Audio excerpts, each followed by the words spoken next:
तो चैप्टर का नाम है जंतुओं में जनन। ठीक है। प्रजनन दो तरह का होता है, लैंगिक और अलैंगिक। ठीक है, अलैंगिक और लैंगिक। हमारा लिंग क्या है? लिंग होता है ना, जब बच्चे पैदा होते हैं तो उनका लिंग होता है या तो लड़का या लड़की। ठीक है, हाँ हाँ। तो इसमें इसी के बारे में बात करी गई है, जो जीवों के अस्तित्व और प्रजाति की निरंतरता के लिए आवश्यक है। भाई अगर जंतु जनन ही नहीं करेंगे तो उनकी जनसंख्या आगे आगे कैसे बढ़ेगी? आगे सब कुछ आगे बढ़ाने का ही खेल है। ठीक है। तो प्रजनन का महत्व क्या है? सबसे पहले तो प्रजनन का महत्व यानी कि पैदा करने का महत्व क्या है, जरूरी क्या है?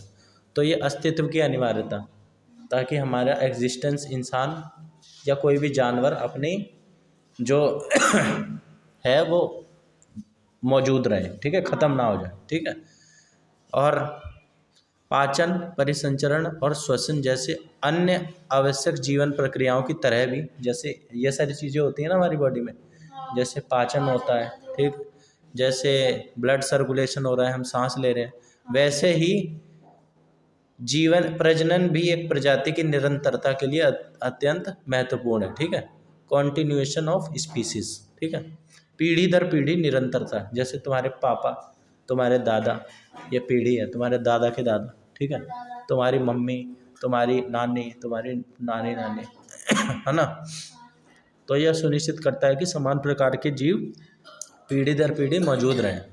अब प्रजनन के दो तरीके होते हैं, दो तरीके से चीज़ें पैदा होती हैं। एक तो लैंगिक प्रजनन, सेक्सुअल रिप्रोडक्शन, दूसरा अलैंगिक प्रजनन, असेक्सुअल रिप्रोडक्शन। ठीक है, लैंगिक प्रजनन क्या होता है? सबसे पहले लैंगिक प्रजनन वह प्रक्रिया है जो नर और मादा युग्मकों के संलयन से शुरू होती है।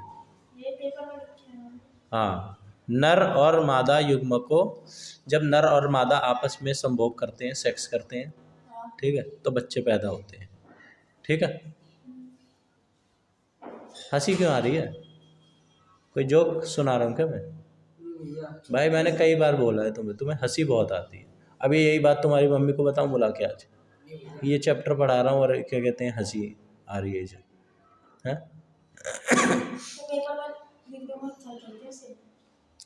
जब नर और मादा युग्मकों के नर और मादा के युग्मक आपस में संलग्न होते हैं तो प्रजनन होता है। ठीक है, तो प्रजनन की प्रक्रिया है ये। ठीक है, अब नर और मादा के जनन अंग जनन अंग जो तुम कह रहे थे ना, रिप्रोडक्टिव ऑर्गन, वो कौन कौन से होते हैं? नर के इनमें एक जोड़ी टेस्टिस यानी वृषण होता है। ठीक है, बॉल्स जिसे हम बोलते हैं, दो होती हैं ना। ठीक है, कंचे, अब तुम कंचे नहीं लिखोगे, तुम लिखोगे वृषण। हाँ, टेस्टिस। ठीक है, इसमें स्टोर होते हैं शुक्र वाहिकाएं जिससे बच्चे पैदा होते हैं, जिससे बच्चे बनते हैं, स्पर्म्स। स्पर्म सुना है नाम? हाँ, स्पर्म इसमें स्टोर रहते हैं। और एक तो ये हो गया अंडे, दो। ठीक है, और एक होता है शिशन, पेनिस। ठीक है, जो हमारा हथियार है ना, दो हो गए ना पेनिस बोलते हैं इसे। ठीक है, और हिंदी में बोलते हैं शिश्न।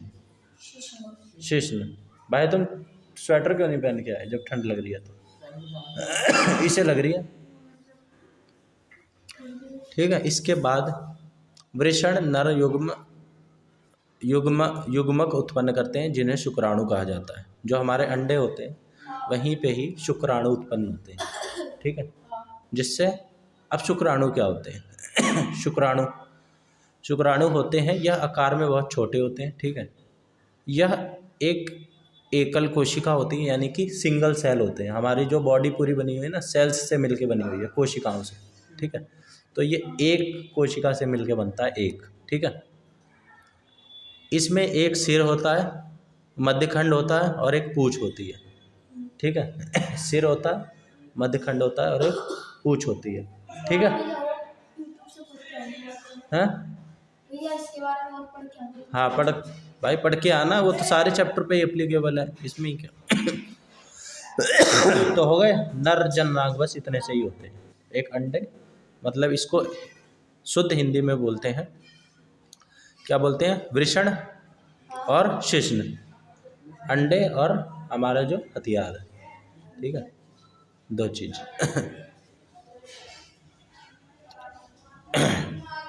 लोग इसको गालियों की तरह यूज़ करते हैं, गालियों की तरह इसलिए यूज़ करते हैं कि पहले के ज़माने में क्या होता था, किसी पे भी ना अपनी वो जनाने के लिए, डोमिनेंस, जैसे किसी ने किसी का राज्य हड़प लिया है ना, तो वो क्या करता था, जो हमारे जो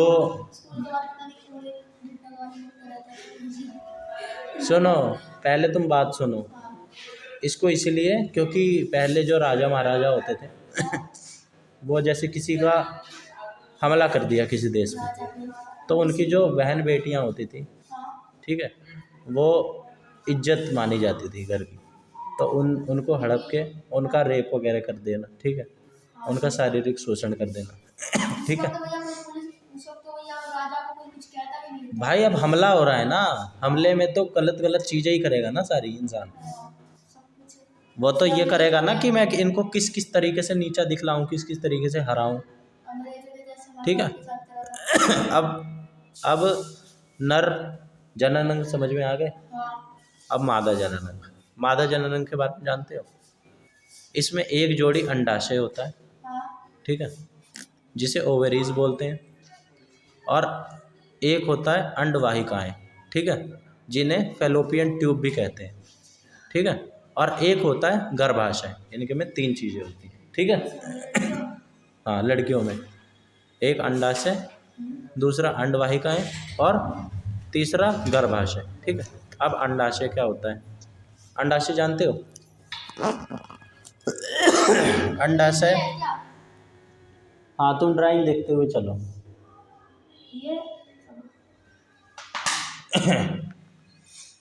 अंडाशय मादा युग्मक उत्पन्न करते हैं, जिन्हें डिंब या अंडे कहा जाता है, ठीक है। हाँ, तो ये मादा, हाँ देखते हुए चलो, देखते हुए चलो। और एनसीईआरटी की किताब नहीं है क्या, कलर वाली? तो वो वाली निकालो ना। बिल्कुल क्लियर फोटो, बिल्कुल ऐसे जैसे अभी अभी न्यू बुक छापे क्लियर फोटो, जैसे असली की हो, हैं? हाँ वैसी ऐप है भी नहीं, उसी से आंसर वाली बुक निकाल देते। चलो तुम देखते हुए चलो। अब डिंब क्या होता है, यह भी एक एकल कोशिका होता है, ठीक है।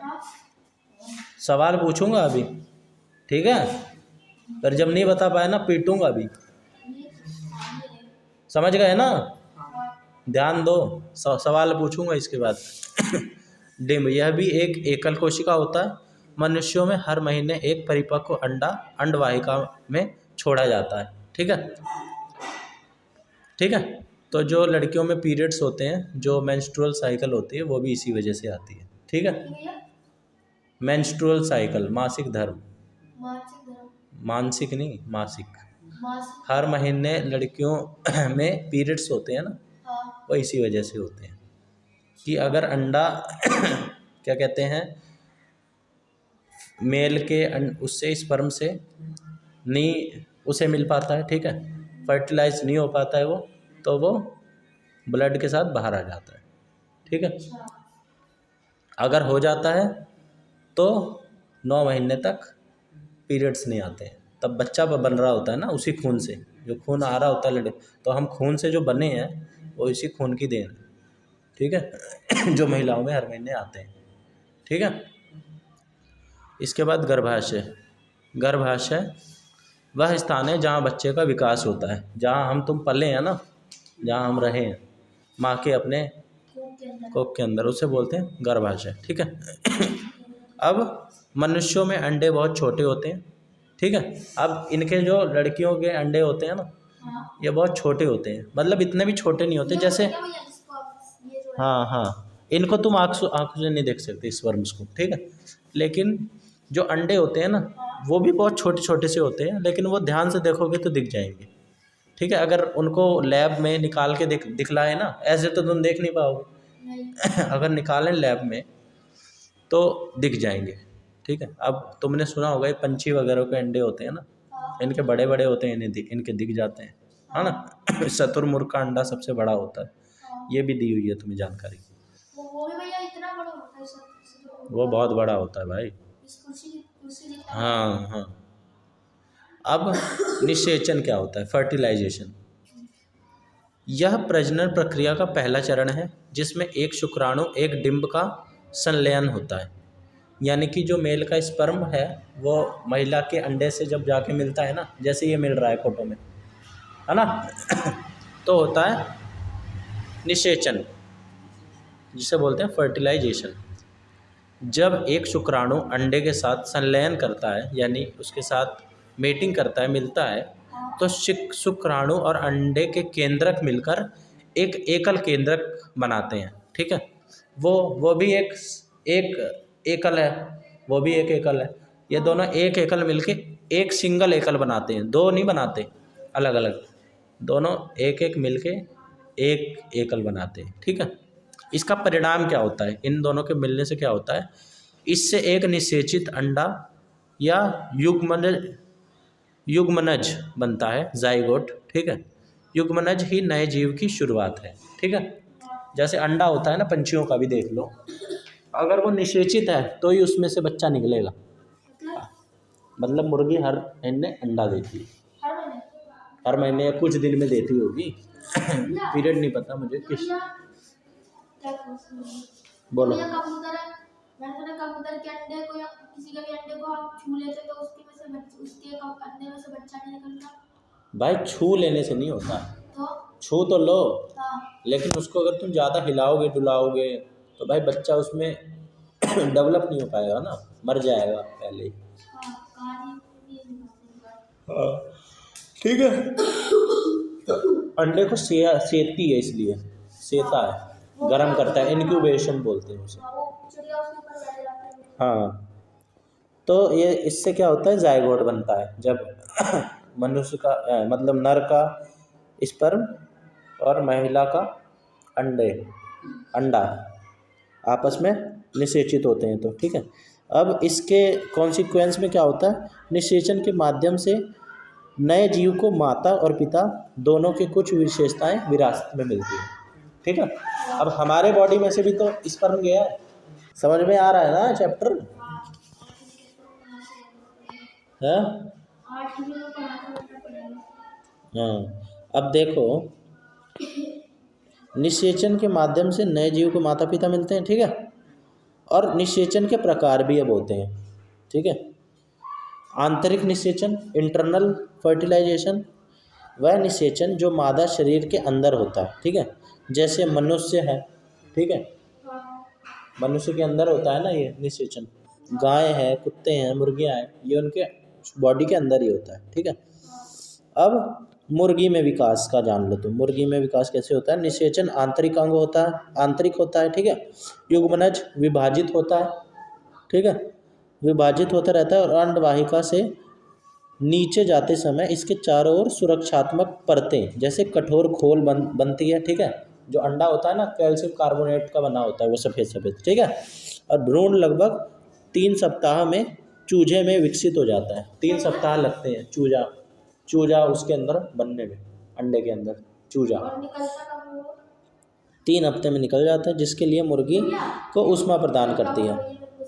हाँ हाँ। मछली और बेटा एक साथ सैकड़ों अंडे क्यों देते हैं, जबकि मुर्गी केवल एक बार में अंडे देती है?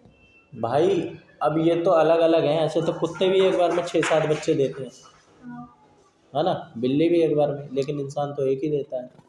तो तुम इसको ऐसे ही समझ लो, जो जितना छोटा होता है ना वो उतने ज़्यादा अंडे देता है, जो जितना बड़ा जीव होता है वो उतने ही एक ही देता है, ठीक है। ऐसे समझ लो, जैसे शेर है, एक बार में एक ही नहीं, शेर भी 2-3 पैदा कर देता है तो ऐसे ही समझ लो, इसका बॉडी सबकी अलग अलग होती है ना, जीव भी तो अलग अलग है अब आंतरिक निषेचन पता चल गया। अब बाह्य निषेचन, वह निषेचन जो मादा शरीर के बाहर आमतौर पर पानी में होता है, जैसे मेंढक, स्टारफिश, मछली, हाँ ये बाहरी होता है। ठीक है, मेंढक में कैसे होता है, मादा सैकड़े अंडे देती है जो खोल से ढके नहीं होते। ठीक है, और जेली की एक परत द्वारा सुरक्षित और एक साथ बंधे रहते हैं। ठीक है, नर इन अंडों के ऊपर शुक्राणु जमा करता है जो पानी में तैरकर अंडों के संपर्क में आते हैं और निषेचन करते हैं। अब मेंढक मछली क्या करती है, उसने अपने अंडे अलग से छोड़ दिए। ठीक है, ये सेक्स नहीं करते, ये इन्होंने अंडा अलग से छोड़ दिया। ठीक है, अब पुरुष अलग से आएगा। ठीक है, वो अपना शुक्राणु रिलीज कर देगा। ठीक है, तो शुक्राणु रिलीज कर दिया, अब वो अपने आप ही उससे जाके चिपकेगा। ठीक है, जितने बहुत सारे हैं, बहुत सारे में जितने पे भी चिपक पाएगा चिपक जाएगा और बच्चे का उसमें विकास हो जाएगा। ठीक है, समझ गए, बाहर बाहर हो गया ना सब कुछ। IVF अब बड़े, हाँ तुम ये सवाल भी जान लो, बड़ी संख्या में अंडे देने का कारण क्या होता है। बड़ी संख्या में हाँ, बहुत ज़्यादा अंडे क्यों देते हैं, पानी की हलचल, हवा, बारिश और अन्य जानवरों द्वारा खाए जाने के कारण बड़ी संख्या में अंडे और शुक्राणु उत्पन्न करना आवश्यक है ताकि उनमें से कम कुछ का निषेचन तो हो सके। भाई हम तो एक ही देते हैं, उसको संभाल के रखते हैं 9 महीने तक। ठीक है, हाँ अब ये देते हैं बहुत सारे, क्यों देते हैं, क्योंकि भाई ये पानी वानी में रहते हैं, इनको कुछ लोग मछली वछली खा भी सकती है अंडों को। ठीक है, बहुत सारे बच्चे देते हैं क्योंकि भाई इनको मरने के इनके बहुत सारे तो मर ही जाते हैं। और भैया उनका कछुओं का सिर्फ एक ही बच्चा निकलता है खाने, क्योंकि हाँ, वो भी लड़ झगड़ देते हैं लास्ट में जब जाते हैं तो किसका, कछुओं का। हाँ। अब टेस्ट ट्यूब बेबीज़ क्या होती है, परख नली शिशु। जिन महिलाओं में अंडवाहिकाएं अवरुद्ध होती हैं और शुक्राणु अंडे तक नहीं पहुंच पाते, उनके लिए यह तकनीक उपयोग की जाती है। ठीक है, जैसे पुरुष और महिलाएं मिले। ठीक है, लेकिन क्या हुआ कि पुरुष का जो स्पर्म है वो महिला के अंडवाहिका तक पहुंच ही नहीं पाता, तब टेस्ट ट्यूब, ये जो तुमने IVF सुना होगा। हाँ ठीक है, ये ऐसे ही होता है। IVF इसकी फुल फॉर्म होती है इन विट्रो फर्टिलाइजेशन। हाँ, डॉक्टर ताज़ा अंडे और शुक्राणु एकत्र करते हैं, पुरुष से भी लिया स्पर्म, महिलाओं से लिए अंडे। हाँ ठीक है, और निषेचन के लिए उन्हें शरीर के बाहर कुछ घंटों के लिए साथ रखते हैं। बाहर वैसे तो बॉडी के अंदर होता है। ठीक है, लेकिन डॉक्टर ने क्या करा, अलग अलग से ले लिया और बाहर ही निषेचन कर लिया, क्योंकि बॉडी के अंदर तो हो ही नहीं पा रहा, तो अलग से। भैया मेरे बुआ के क्या कहते हैं बहुत साल 5 से 6 साल से एक लड़का भी नहीं होता। हाँ तो भाई और भी दिक्कतें होती हैं, ज़रूरी नहीं यही हो। 8 8 या 10 साल हो गए मुझे, एक लड़का भी नहीं हुआ था, सिर्फ आज क्या कहते हैं इस साल हुआ था। किससे हुआ, IVF से हुआ। IVF से हुआ था। हाँ तो फिर इनके भी अंडवाहिका में दिक्कत होगी। ठीक है, समझ गए। अब निषेचन होने पर युग्मनज को लगभग 1 सप्ताह तक विकसित होने दिया जाता है और फिर इसे माँ के गर्भाशय में स्थापित कर दिया जाता है। ठीक है, 1 हफ्ते तक वो बाहर ही रहेगा। ठीक है, जो हमने निषेचन करा है स्पर्म और उसका अंडे का, एग का। ठीक है, 1 हफ्ते तक, ताकि वो थोड़ा सा मजबूत हो जाए। फिर वो थोड़ा जब डेवलप हो जाता है तो उठा के महिला के गर्भाशय में डाल देते हैं, फिर वो बच्चा बनता रहता है। ठीक है। तो वो जो तुम्हारा बना है ना, जो बहुत साल बाद हुआ है, वो उसको भी ऐसे ही बनाया गया है। उसको बाहर पहले रखा गया होगा, फिर उसको पेट में डाल दिया गया होगा। ठीक है। हम सब तो नॉर्मल बने हैं। समझ गए। हाँ, बच्चे का पूर्ण विकास गर्भाशय में होता है। यह नाम भ्रामक है क्योंकि बच्चे परक नली में नहीं बढ़ते। ठीक है, बच्चे हमेशा गर्भाशय में पलते हैं। ठीक है, पेट में नहीं, पेट का एक भाग होता है गर्भाशय, पेट में नहीं होते, पेट के अंदर एक थैली होती है गर्भाशय, तो ये वहाँ रहते हैं बच्चे। भैया ये सीरियल्स में देखा जाता है कि कभी कभार लड़के वो क्या कहते हैं लड़कियां बच्चा गिरवा जाती है, इसके अंदर क्या होता है। भाई वो जैसे उसको बोलते हैं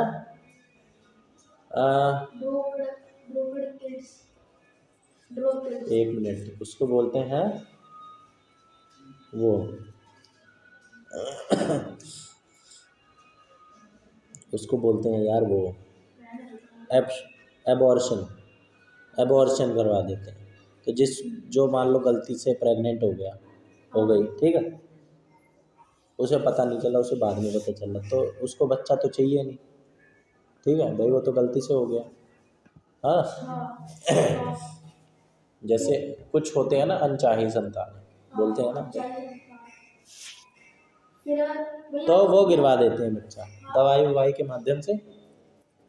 तो वो जो बच्चा पड़ रहा होता है ना पेट में, उसको या तो मार देते हैं और वो निकल जाता है बॉडी से, ठीक है, मरने के बाद तो निकल ही जाएगा।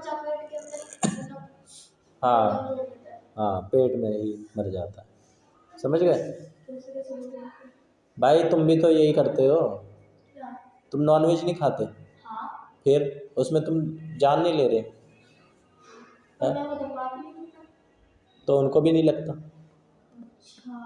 बकवास कर रहे हो, जान तो जान है, समझ गए? कल भी खाओगे? कल कहाँ खाओगे? अच्छा लगता है, अच्छा लगता है। कितनी रोटी खा लेते हो उसके साथ? सबसे ज़्यादा रोटी उसी के साथ खा पाते होगे तुम, है ना? अभी स्कूल में लेके गए हो? क्यों? हाँ चलो, इतनी तो अकल है। तुम नहीं खाते क्यों? बस बोलते हैं स्कूल के लिए कि यहाँ तो बंदे चिकन बिरयानी में लेकर आते हैं उसको। चलो छोड़ो, भ्रूण और गर्भ का विकास। अब युग्मनज से भ्रूण, युग्मनज बार बार विभाजित होकर कोशिकाओं का एक गोला बनाता है, जो जायगोट, जो वो दोनों मिला है ना, उससे वो एक कोशिका का गोला बनाता है। कोशिकाएं फिर समूहों में बंटकर शरीर के विभिन्न ऊतकों और अंगों में विकसित होने लगती हैं, ठीक है, मतलब अंग वगैरह बनने लगते हैं, ठीक है। इस विकासशील संरचना को भ्रूण कहते हैं। भ्रूण, भ्रूण का नाम तो सुना ही होगा, एम्ब्रियो इंग्लिश में बोलते हैं। भ्रूण की स्थापना, भ्रूण आगे के विकास के लिए गर्भाशय की दीवार में स्थापित हो जाता है, ठीक है। गर्भ, अब गर्भ क्या होता है? भ्रूण गर्भाशय में विकसित होता रहता है और हाथ पैर सिर आँख कान आदि जैसे शरीर के अंग विकसित करता रहता है, ठीक है। आँख नाक कान सब पेट में ही बन जाते हैं, ठीक है। भ्रूण की वह अवस्था जिसमें शरीर के सभी भागों को पहचाना जा सकता है, ठीक है, उसे गर्भ बोलते हैं, ठीक है। भैया ये फीटस कहलाती है। परखनली शिशु, परखनली शिशु क्या होते हैं? परखनली शिशु, परखनली शिशु भाई परख नली बोलते हैं ना कि पेट में एक वो होती है, क्या बोलते हैं, बच्चेदानी बोलते हैं और पेट बोलते हैं, तो उसमें नहीं होता। परख नली एक दूसरा हमारे बॉडी का पार्ट होता है, ठीक है, लेकिन बच्चे उसमें नहीं होते, बच्चे होते हैं गर्भाशय में, ठीक है। बस तुम्हें इतना याद रखना है लिखा होगा ये तुम्हारे उसमें। अब जन्म पता है कैसे होता है? जब गर्भ का विकास पूरा हो जाता है, जैसे इंसानों में 9 महीने में पूरा हो जाता है, ठीक है, तो पूरा हो गया तो माँ बच्चे को जन्म दे देती है। इसमें क्या समझने की बात है? टाइम पूरा, बच्चे आ गए। अंड प्रजक और सजीव प्रजक जंतु, ओविपोरस और विविपोरस एनिमल्स। सजीव प्रजक क्या होते हैं? वे जानवर जो सीधे शिशु को जन्म देते हैं, जैसे मनुष्य, गाय, कुत्ते डायरेक्ट जन्म देते हैं बच्चे को। और अंड प्रजक वे जानवर जो अंडे देते हैं, जो बाद में शिशुओं में परिवर्तित होते हैं। पहले अंडे देते हैं, फिर उसमें से बच्चा निकलता है, जैसे मुर्गी, मेंढक, छिपकली, तितली, ठीक है। अब एक टॉपिक आता है कायांतरण, मेटामॉर्फोसिस। कुछ जानवरों में शिशु वयस्क से बहुत भिन्न दिखते हैं, ठीक है। परिभाषा इसकी क्या है? लार्वा का नाटकीय परिवर्तन के माध्यम से वयस्क में रूपांतरण कायांतरण कहलाता है, ठीक है। जैसे मेंढक का जीवन चक्र, पहले अंडा होता है, फिर उससे टैडपोल लार्वा बनता है, फिर उससे वयस्क मेंढक बनता है, ठीक है, यानी बड़ा आदमी मेंढक। मनुष्यों में कायांतरण नहीं होता, क्योंकि शरीर के अंग जन्म के समय से ही वयस्क के समान होते हैं। जब पैदा होते ही वो क्या कहते हैं, जैसे बड़ा होता है ना, बस अंग छोटे छोटे होंगे, और क्या होंगे, ज़्यादा से ज़्यादा छोटे छोटे होंगे, लेकिन अंग सारे होंगे। तो ये हो गया तुम्हारा सेक्सुअल रिप्रोडक्शन, ठीक है। लैंगिक हाइड्रा ये हाइब्रिड प्रजनन, ये असेक्सुअल रिप्रोडक्शन का पार्ट है, अलैंगिक प्रजनन का। ठीक है, इसको हम कल करेंगे। सेक्सुअल हो गया, हाँ अब असेक्सुअल जिसमें हम कल देखेंगे कि इसमें क्या क्या होता है। ठीक है, समझ गए? हाँ ये वाला चैप्टर समझ में, इसका ये वाला पार्ट आ गया, डोने की कहानी आ गया ना? कोई डाउट है? कोई डाउट है तो अभी बता दो। ये बहुत छोटा सा टॉपिक है, फिर ये ख़त्म हो जाएगा। एक दो क्वेश्चन पूछ के। ChatGPT से करना ना, और कल कल इस क्लास में करवा देंगे मैं, क्योंकि चौथा चैप्टर खत्म हो गया किस चीज़ का? साइंस का। मैथ में स्कूल में भी करवाएंगे कल ये वाला? करवा देंगे साइंस। बोला है? हाँ बोला बोला क्या भैया, छठा चैप्टर पूरे खत्म हो गया, और आज मैम अटेंडेंस छोड़ो भाई, स्कूल का क्या है, ये वाला हो जाएगा हमारा कल। ठीक है, फिर हम परसों से कर देंगे मैथ का अगला चैप्टर। ठीक है, सोच रहा हूँ एलोन मस्क की तरह काम करते हैं।